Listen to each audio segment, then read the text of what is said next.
Clara, are you sure about selling your eggs? The doctor asked as I sat in his cramped office. His voice was calm, almost too calm, as if this was just another routine day for him. I glanced at the stack of paperwork in front of me. My hands were trembling as I grabbed the pen. I didn't want to be here. This wasn't what I wanted for myself. But my phone buzzed again in my pocket, and I knew exactly what the message said without even looking. If you do not pay within 3 days, your aunt's operation will be cancelled. 3 days. That was all the time I had. And I barely had enough money for food, let alone the operation fees. I sighed heavily and shoved the phone back into my pocket. Aunt Maggie's medical bills were piling up, and the hospital wasn't going to wait for me to figure things out. No, I admitted quietly, I'm not sure about this. The doctor's face softened. You don't have to go through with it. There's still time to back out. Luca, sitting next to me, leaned forward. Clara, we've talked about this. You've tried everything else. This is your only option now. I turned to Luca, the only sister-like woman who had always been there for me when no one else was. She had suggested this clinic as a last resort. A part of me hated her for it, but the truth was, I hated myself even more for agreeing to come. I looked down at the papers, feeling a lump in my throat. Aunt Maggie's face flashed in my mind, how pale and tired she looked.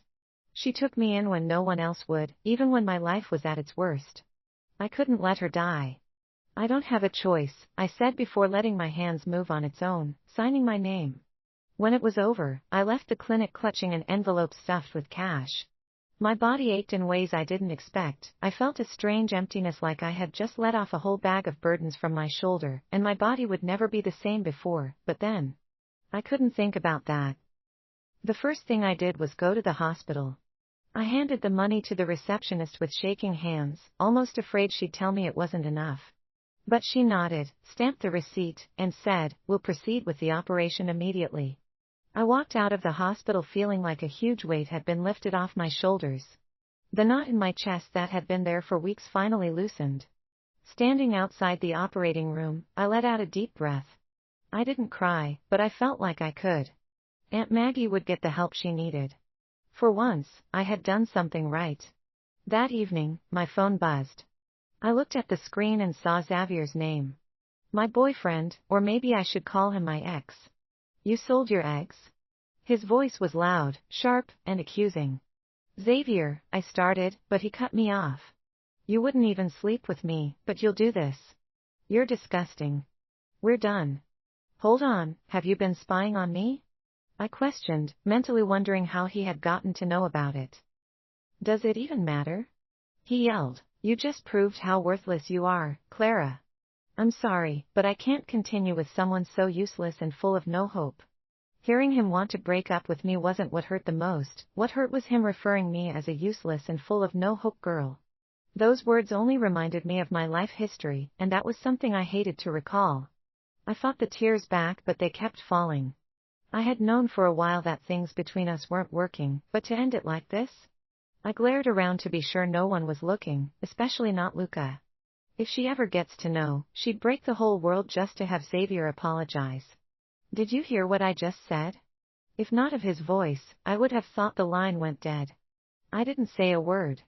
What was I supposed to say? To apologize for not being faithful and loyal like he wanted me to? Or to start my family history and why things had to be the way they are now? No. I had more important things to worry about than a boyfriend who couldn't understand what I was going through. You're impossible to be with, Clara, he had said once before. All you care about is work. No man is ever going to put up with you. Maybe he was right. Maybe no one would ever understand me. But at least I understood myself. I deleted his number and shoved the phone into my pocket. He wasn't worth my time. That night, I sat by Aunt Maggie's hospital bed. Her face still looked pale, but there was a hint of color returning to her cheeks. When you're better, I said softly, holding her hand, will you try to quit drinking? For me. Her eyes filled with tears. I'll try, Clara. I promise. No, I said, shaking my head. Don't just try. I need you to stop. Completely. She didn't respond right away, and I knew how hard it would be for her. But seeing her like this, weak, vulnerable, it broke my heart. I couldn't lose her. For the first time in a long time, I felt a spark of hope. Maybe things could get better. Maybe we could both heal. 2 months passed, and things did improve. Aunt Maggie's health was steadily getting better. She had started an alcohol withdrawal program, and for the first time, I believed she could make it through.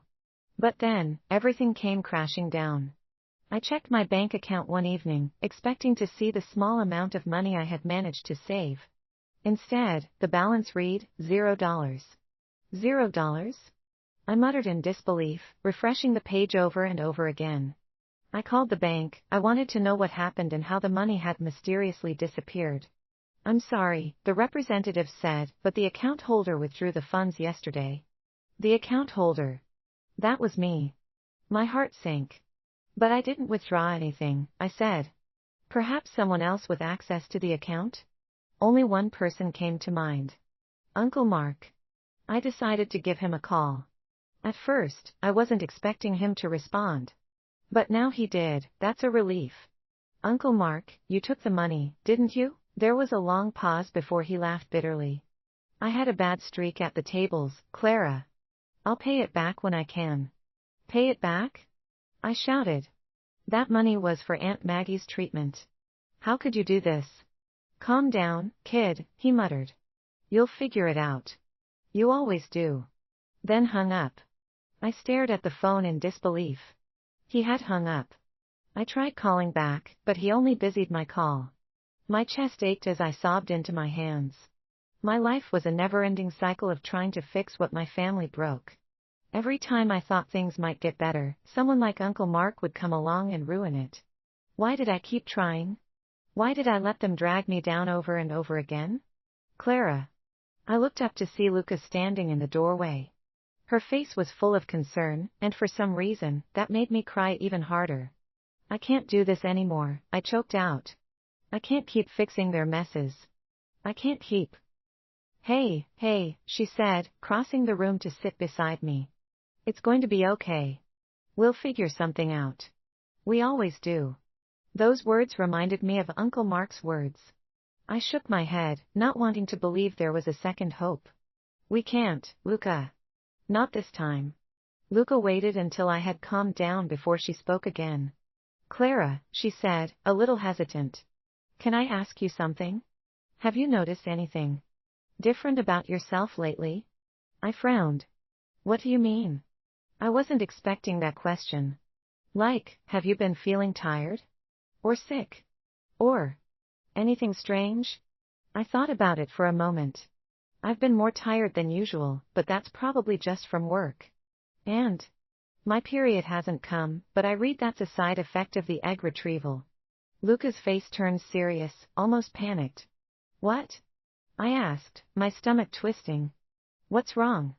She didn't answer. Instead, she pulled something out of her jacket pocket and handed it to me. A pregnancy test. My heart stopped. Take it, she said urgently. Now. What? I stammered. That's impossible. I mean, I haven't. Just take it, Clara, she insisted. Please. I decided to take it, though I hated how things were turning out. I gave her a long look before heading for the bathroom. I locked myself in the bathroom, my hands shaked as I unwrapped the test. This was ridiculous, I know. There was no way I could be pregnant. Was there? I stared at the test for what felt like forever, waiting for the results to appear. When they did, my entire world tilted. Positive. I am pregnant. Chapter 02, a tough decision. Clara. I sat in the bathroom, staring at the pregnancy test in my hand. Positive. I still couldn't wrap my head around it. How could this have happened? I couldn't. It didn't make any sense. My thoughts were interrupted by a knock at the door. Clara. Luca's voice came in. I don't understand, I called, my voice shaking. She walked in and shut the door behind her, her face was pale. I need to tell you something. And you're not going to like it, I frowned. What is it? She hesitated, running a hand through her hair. The clinic. They made a mistake. A mistake. I repeated, feeling my stomach drop. She nodded, guilt written all over her face. They did the wrong surgery. You didn't have an egg retrieval, Clara. You had a fertilization operation. For a moment, I couldn't breathe. The words didn't make sense. What are you saying, Luca? That I'm pregnant because of this medical incident? Yes, she said quietly. I stared at her, my heart pounding heavily in my chest, and any second from now, it will be on the ground. But that's impossible. I mean, how could they mix something like that up? Luca sighed. That clinic was a mess. They weren't following any proper procedures. I should have never taken you there. This is my fault. She cursed. I shook my head, trying to make sense of everything. Does this mean, if they find out, do I have to give back the money? But the money's already gone. My uncle took it. You don't have to give anything back, Luca said firmly. The clinic is gone. They shut it down already. Gone? I echoed. When I went back to confront them, the place was empty. No staff, no equipment, no records. Nothing. So that's it. They just disappeared? And I'm stuck with this. This mess. I almost wanted to scream my heart out. I mean, I didn't work for this, nor did I ask for it. And suddenly, out of the blue, I was having someone else's child. Luca looked at me. I could clearly see the pain and guilt in her eyes. I managed to grab one thing before they closed everything down. She reached into her side pocket and pulled out a small, silver cross necklace. What's that? I asked, confused. It was in the donor's file, she said, handing it to me. It's the only thing I could get. The rest of the information is gone. The donor is completely anonymous. I stared at the necklace, the tiny cross glinting in the light. It felt cold and heavy in my hand, like the weight of everything I'd been through. I didn't say anything for a long time. My mind was spinning. Clara, Luca said softly, I know this is a nightmare. And I know it's my fault for taking you to that clinic. If you want, we'll go to the authorities. I'll tell them everything. I'll take the blame. What? I looked up at her, startled. I'll go to court, she continued. If it comes to that, I'll even give up my medical license. I'll face prison if I have to. No, I said quickly, shaking my head. You can't do that. You worked so hard in med school to get this far. I have too, she said. You wouldn't be in this situation if it weren't for me. I felt a lump rise in my throat. Luca had always been there for me, always trying to help. And now she was willing to throw away her entire life for my sake? Luca, I said, not sure if I could withstand her doing all that. This isn't your fault. You were just trying to help. I made the choice to go to that clinic, but I was the one who introduced you to it, she argued. It doesn't matter, I said firmly. We can't change what happened. We have to figure out what to do next. Later that night, I sat alone in my room. The cross necklace was still in my hand. I couldn't stop staring at it. It was the only connection I had to the person whose child I was carrying. I thought about Aunt Maggie, about how she'd always told me to leave and live my life. I thought about the mess my family had made of everything, how they'd taken from me until I had nothing left. And now, I had a choice to make. I pressed a hand to my stomach, my mind racing here and there. I hadn't asked for this. I hadn't planned for it. But for some reason, I couldn't bring myself to think of the life inside me as a mistake. I thought about the baby. About the kind of life I could give them. I stood up and walked out of my room, finding Luca still sitting in the kitchen. She looked up at me, her eyes filled with worry. I've made up my mind, I said simply. Her eyes widened. Are you sure? I nodded. Yes. This is my choice. And I'm not going to let anyone take it from me. For the first time in what felt like forever, I felt a sense of peace. My life might have been a mess, but this baby was mine no matter what way it may seem to have come. And I was going to do everything I could to protect them. Luca spent the rest of the day with me. For some reasons best known to her, she didn't want to leave my side, and I was very grateful for that. We sat in the dining across from each other. She had just finished eating her fried rice, while I still had mine halfway eaten. I could feel her gaze on me, like she was studying me or trying to check how I feel without having to ask me directly. My eyes were fixed at the cross necklace lying between us. Clara, Luca said softly, breaking the silence. I know this is a lot to take in. But if you decide you can't go through with this, it's not too late. You can still. I'm not having an abortion, I interrupted, knowing that was the next thing she'd say. She nodded slowly. I just want you to know it's an option. If money's the problem, you could sell that cross. I looked at her, surprised. Sell it? I thought you said it belonged to the donor. She leaned back in her chair, her face tense. That's the thing. This isn't just any cross, Clara. It's unique. What do you mean? Luca hesitated, as if deciding whether to tell me the truth. Finally, she sighed. There's a tradition among certain Mafia families. The cross represents loyalty, faith, and power. I'm almost certain this belonged to someone connected to them or worse. One of them. I stared at the cross, my stomach twisting. Are you saying the donor could be Mafia? It's possible, she admitted. The clinic closing so suddenly, the lack of records, it all points to something bigger. Maybe they wanted to cover their tracks. I picked up the cross, running my fingers over its smooth surface. It felt cold, heavy, like it was carrying the weight of a secret I wasn't ready to uncover. When I told Aunt Maggie everything, I expected her to be angry or horrified. Instead, she listened quietly with a calm expression. When I finished, she reached for my hand and held it tightly. Clara, she said, barely audible, like she was trying to get her voice heard, this is God's will. I blinked, taken aback. God's will? Aunt Maggie, this happened because of a mix-up at an illegal clinic. How can you call that God's will? She smiled faintly. Because sometimes, God works in ways we don't understand. You've always wanted a family, haven't you? Maybe this child is the family you've been looking for. Her words struck a nerve. I'd never admitted it out loud, but she was right. I'd always felt alone, even when I was surrounded by people. If Aunt Maggie died, I wouldn't have anyone left. Do you really believe that? I asked quietly. She nodded, tears filling her eyes. I do. And I think you'll be a wonderful mother, Clara. That night, I lay in bed, staring at the ceiling. Aunt Maggie's words kept replaying in my mind, mixing with Luca's warnings about the donor. If the donor was really part of the Mafia, what would that mean for my baby? Would they be in danger? Would I? But no matter how much I worried, one thing remained clear, this child wasn't just a mistake or a mix-up. They were mine. The next morning, I found Luca waiting for me in the kitchen. She looked like she hadn't slept. Have you made a decision?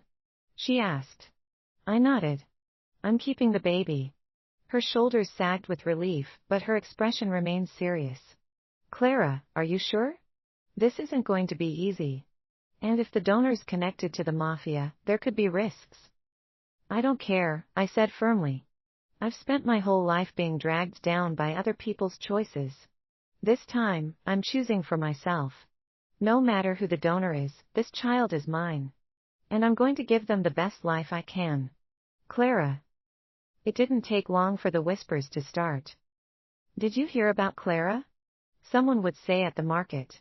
She's pregnant and not even married. She used to be so involved with the church, another would chime in. What a shame. I tried to ignore it, but it was hard.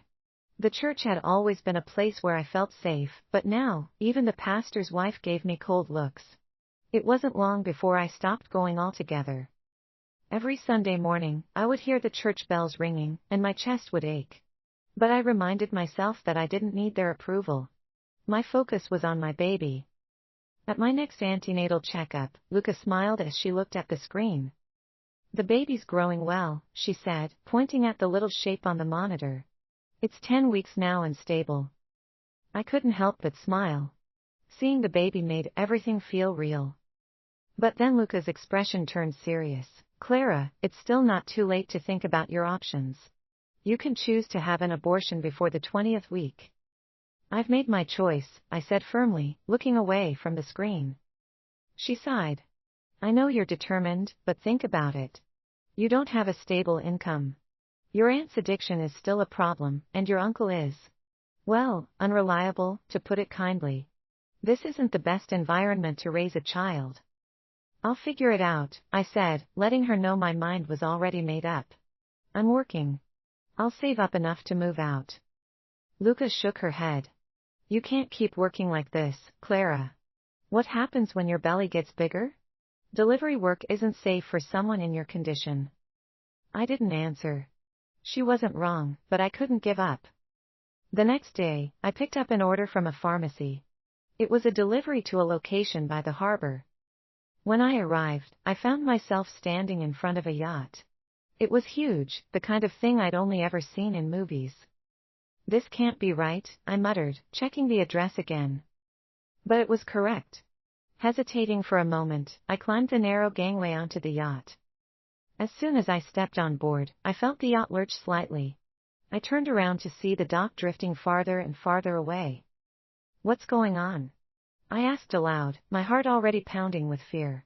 A man in a sharp suit approached me, a drink in his hand. Ah, you must be the delivery girl, he said, smiling in a way that didn't reach his eyes. Yes, I said, trying to stay calm. But I wasn't told the yacht was leaving. I need to get back to work. He waved his hand dismissively. Relax. It's just a short cruise around the bay. You'll be back in no time. I glanced around. The deck was filled with people in expensive clothes, laughing and drinking. It was clear this was some kind of party. Who's the order for? I asked, holding up the bag. Give it to me, the man said, reaching for it. I hesitated. Something about him didn't feel right. I need to confirm the name first, I said, pulling the bag back slightly. He raised an eyebrow, his smile tightening. No need for that. I ordered it. Before I could argue, another man appeared, taller and even more intimidating. He whispered something in the first man's ear, and they both glanced at me. I felt a chill run down my spine. You know what? The first man said, his tone suddenly turned cheerful. Why don't you join us for a drink? It's the least we can do to thank you for your service. I really can't, I said, taking a step back. I have other deliveries to make. He reached out, placing a firm hand on my shoulder. Nonsense. You'll stay for just one drink. My heart was pounding as I looked for a way out. The yacht was already too far from the dock, and the man's grip on my shoulder made it clear I wasn't going anywhere. I'm pregnant, I blurted out, hoping it would deter him. His eyes flicked to my stomach, and for a moment, I thought he might let me go. But then he smirked. All the more reason to sit down and rest, he said. I clenched my fists, feeling both angry and scared. This wasn't just a party, it was something more. I didn't know what, but I had a sinking feeling I was in over my head. Before things could escalate, a loud voice cut through the noise. What's going on here? I turned to see another man stepping onto the deck. He was older, with a commanding presence and eyes that seemed to take in everything at once. The two men who had been bothering me straightened up immediately. Just entertaining our guests, the first man said smoothly. The newcomer's gaze shifted to me, and his expression softened slightly. You're the delivery rider? Yes, I said quickly, holding up the bag. Let her go, he said firmly. But. I said, let her go. He snarled. The man released my shoulder, and I took a step back, clutching the bag tightly. The newcomer approached me. His cologne was so strong I could smell it before he even got closer. Medicine delivery, I said, holding up the bag. He looked me up and down, then smirked. Ah, you're the one for Mateo. I don't know who Mateo is, I replied, frowning. I'm just here to deliver this. He waved his hand dismissively. Sure. Follow me. Before I could protest, he led me through the yacht, past a group of people laughing and drinking, and down a long hallway. Look, I just need to drop this off, I tried to say, but he opened the door and practically shoved me inside. The room was a bit dark, with heavy curtains blocking out most of the light. Except for the dim lamp which illuminated the room. The air was filled with cigar smoke. At first, I couldn't see much, but then I noticed a man sitting on the edge of the bed. He was tall and broad-shouldered, with dark hair that was tousled like he'd been running his hands through it. His suit jacket was off, and his white shirt was unbuttoned at the collar. In his hand was a gun. My breath caught in my throat. Who sent you? He demanded. I froze, clutching the pharmacy bag like it was a shield. I'm just the delivery girl, I stammered. There's medicine in here. I'll put it down and leave. The man's cold, dark eyes narrowed. Don't act innocent. I'm not acting, I said with a trembling voice. Look, I'll just. Sit, he barked, cutting me off. I glanced around, my mind racing for a way out. You've got me all wrong, I said quickly.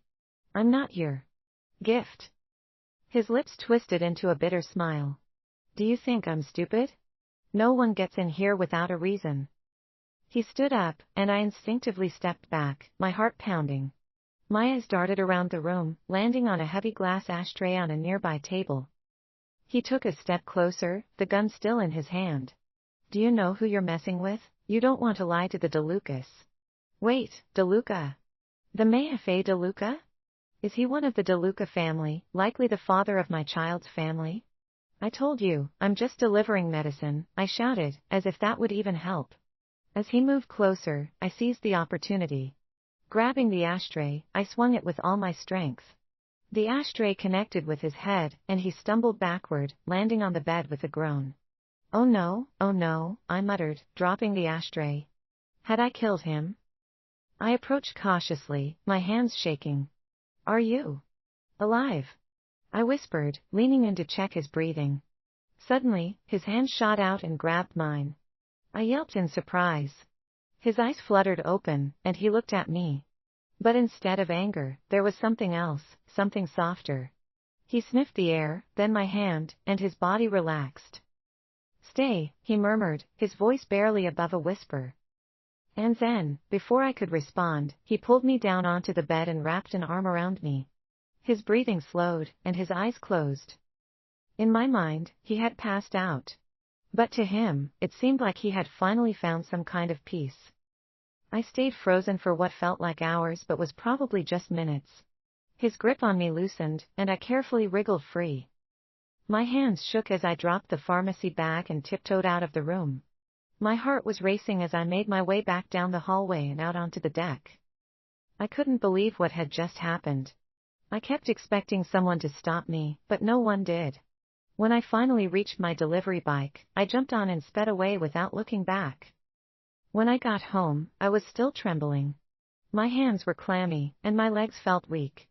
I just wanted to collapse on my bed and pretend none of it had happened. But as soon as I stepped through the door, I knew something was wrong. Clara, run! My aunt screamed from the living room. My uncle was standing nearby, a sick grin on his face. His eyes raked over me, and I felt a wave of nausea. You're looking real nice these days, he said, taking a step toward me. I tried to back away, but before I could move, everything went dark. The last thing I remembered was the sound of my aunt shouting and my uncle's laughter. Then there was nothing. Mateo. Death had a smell. Tears, blood, sweat, and fear. The room was cold, dim with the little light coming from the single overhead bulb that flickers every now and then. The man in front of me was trembling, his wrists tied to the arms of the chair, and his ankles bound to the legs. His face was already bruised, his lips split from the last hit. Yet, he still had the audacity to lie to me. I crouched in front of him, with my gun resting lightly against his temple. His breathing hitched, his body stiffened, but he still wouldn't talk. You know, I muttered, tapping the side of his head with the barrel. Loyalty is a virtue, but lying is a deadly sin. I swear, I don't know anything, he sobbed, with his eyes wide with terror. I told you the truth. I don't know who the donor was or who the sperm was sold to. Please, believe me. I chuckled, shaking my head. Believe you? I repeated. You think I'm stupid? You work in that clinic. You handle the records. Yet you expect me to believe that the sperm just magically disappeared? Tears mixed with the sweat on his face. He shook his head desperately. It wasn't me. I swear on my life, I don't know how it happened. I pressed the gun harder against his temple, forcing his head back.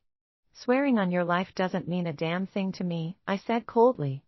Because if you don't give me the truth, your life is worth nothing anyway. He whimpered, his body shaking violently. Please. Please don't do this, he begged. I have a family. I have kids.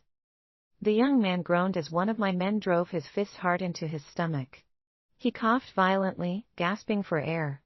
He was trying every means to ease the pain that came with the strike. I didn't act. I didn't react. I stood there, watching in patience. If you keep lying, my man barked, grabbing him by the collar, I'll shove my knife down your throat. Now talk. The man shook his head weakly. I swear. I have no idea. But I did hear there was an emergency operation that day. Since I don't work in the surgery department, I wasn't able to know who the patients were. His voice broke as he sobbed. Please. I'm telling the truth. If I knew anything, I would tell you. I narrowed my eyes, watching him closely. His body language, his tone, everything pointed to sincerity. He was terrified, but something still tells me he was hiding something. And I needed to find out what it was. Slowly, I lowered my gun and stepped back. If I find out you're lying, I said, staring at him dead in the eyes, what should I do to you? His eyes flew open as he stared back at me, but for some reason he was avoiding my gaze. I knew my instinct was right when it told me this dude was boldly lying to my face. And I hate lies. With anger, I pulled the trigger, pointing it directly to his face. Then I leaned in closer, still maintaining the cold glare, letting him know I was damn serious when I asked for the truth. Then tell me the truth. Give me a name. I don't have one, he cried out, shaking his head. I don't know who bought it. The files were wiped, someone covered their tracks. I exhaled, clearly losing my patience. Then who had access to the records? He hesitated, looking down, avoiding my gaze. That was his first mistake. I grabbed his jaw, forcing him to look at me. Don't test me, I warned. If you're going to waste my time, I might as well pull the trigger now. Who had access to the file? His breath came in short gasps, and his eyes darted around the room as if searching for a way out. But there was none. It could have been Dr. Reynolds, he finally stammered. He was acting strange the week before. Before it happened. He had access to the files. But I don't know if it was him.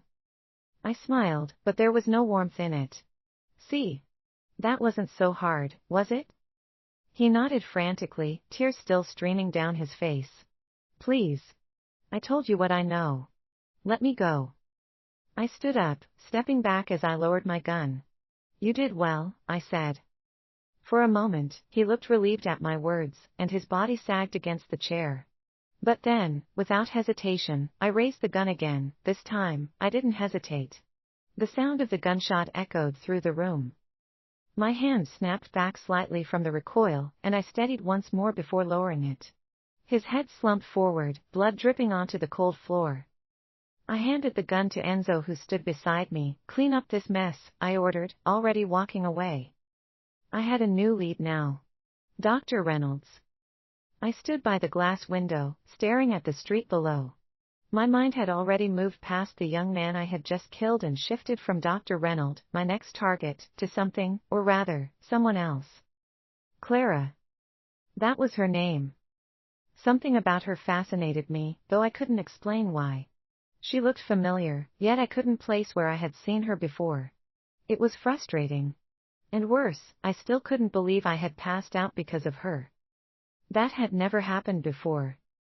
For weeks, I had barely slept, but the moment I caught her scent, I drifted into the deepest sleep I had in a long time. No pounding headache. No tightness in my chest. I hadn't felt this calm in weeks. What was it about her? I clenched my jaw, trying to shake off the thought, but it stayed with me. Something about her mesmerized me. As I headed for a glass of whiskey, I noticed a small pile of clothes in the corner. They were hers, left behind when she'd fled. I picked up the shirt and held it to my nose. That same warm, calming scent filled my lungs. For a moment, I just stood there, staring at the shirt in my hands. How could a complete stranger have this effect on me? Who really is she? I shook off the thought and called for my men. Does anyone know who the girl was? I demanded when they gathered. The room was silent until one of them hesitantly spoke. She. She looked familiar. Familiar how? I snapped, already growing impatient to hear what he had to say. She might be from the church choir, he said, rubbing the back of his neck. I've seen her a few times before. The church choir? That didn't fit the picture I had of her, but then again, what did I really know about her? I heard Romero's got his eyes on her. Another added. I frowned. No. He can't. The words were out of my mouth before I could stop them. I didn't even understand why my first reaction was to stop him. But we all knew Romero. What he did to innocent girls. What was left of them when he was done. Why does he want her? I demanded. From what I heard, her uncle's got debts, and she's the only thing of value they've got. He answered. At this point, I knew I didn't just need to find her, I had to. Before Romero or anyone else got to her first. I turned to the rest of the room. I want every lead you can get. Where she lives, where she works, everything. And I want it now. Find her, I ordered. Clara. The blinding white light of the hospital room made my head pound as I slowly opened my eyes. My body felt heavy, and my limbs refused to cooperate. The events of last night rushed back, leaving a sinking feeling in my stomach. Before I could sit up, my uncle's angry voice filled the room. He was pacing, muttering to himself, his face covered with anger. You've ruined everything, he spat, spinning around to face me. Pregnant? You're pregnant? I didn't respond. My throat was dry, and my heart was pounding so fast. For all the years I've put up with you, this is how you repay me. You've destroyed everything. His voice grew louder as he stepped closer to the bed. What are you talking about? I managed to croak, my voice barely audible. What am I talking about, huh? He leaned over me, I could perceive the smell of alcohol reeking from his breath. I'm talking about this bastard in your womb. You're getting it out as soon as possible. Uncle Mark. Before I could even speak my mind, he yelled, interrupting me. Shut up. He foamed. Just shut up, okay? He paced around, like he was thinking of what to say. Worse, what to do. He stopped pacing, approaching my side again. He likes choir girls like you. My debt will be cleared if you agree to be his company. My eyes flew open. The loan shark, he hissed. He was willing to clear my debt in exchange for you. Do you understand what I'm saying, Clara? You were my way out. I froze, feeling goosebumps surface on my skin. I don't know who this man he spoke of was, but the horror of his words sank in, and I couldn't help but shiver. You were going to sell me. Whatever you call it, I don't fucking care, he snapped. For all the years we've trained you, it's time you repay me. It's time you play your own role as a family. I shook my head. At this point, tears had already filled my eyes as I stared at the man I used to call my uncle. He seriously wants to sell me? And worse, he wants to kill an innocent child for his selfish gain? You're wicked, Uncle Mark. I shook my head. I thought you had a little decency, but I was wrong. Are you even listening to yourself? I yelled. Don't you dare raise your voice at me. He warned, pointing his first finger at me. I will, Uncle, I yelled, regardless of his warning. I have every right to. You want me to carry your cross, and now you want to kill an innocent child for your selfish gain. Can you for once be a human? Now you shut up, young lady. He growled. You fucking shut up or you'll beat the consequences. I'm not letting you hurt my baby, I insisted. I'm not letting you control my life anymore. Well, you don't have a choice. He snarled, dragging my wrist and forcefully pulling me out of the bed. When the door creaked open, I turned my head. Upon seeing Aunt Maggie, I felt a leap of hope. Since she was the one who understood me at least, she'd definitely save me out of this mess. As she walked in, the smell of wine filled the air. Her eyes were heavy, and her hair was a mess, but at that moment, none of that mattered. Aunt Maggie, I cried out, tears streaming down my face. Please, call the police. Uncle is trying to. My words were cut off as my uncle's hand tightened around my arm. Don't start, Clara. Maggie isn't going to help you. She knows what needs to be done. I stared at her, not wanting to believe her. Auntie, please. You can't let him do this to me. You're all I have. For a moment, I thought I saw something in her eyes, guilt, hesitation, maybe even a sign of love. But it vanished as quickly as it came. Her lips quivered as she looked at my uncle and then at me. It's for the best, Clara, she slurred, avoiding my gaze. You've caused enough trouble already? My heart shattered. What? No, no, you can't mean that. I've done everything for you. I sold my eggs so you could get money for rehab. I sacrificed everything for you. The way she ignored me, shifting her gaze to Uncle Mark, felt like I wasn't talking to her but myself. And I'll go back to rehab when this is over. Your uncle promised. Her words hit me like a slap. I felt betrayed. This was the woman I had trusted, the woman I had sacrificed for. I am carrying this child because of her, and now she is going to regard me as trash? Now, she was handing me over to be destroyed. Promised. He lies, Aunt Maggie. He's using you, just like he's trying to use me. But she didn't respond. Instead, my uncle thrust a clipboard into her hands.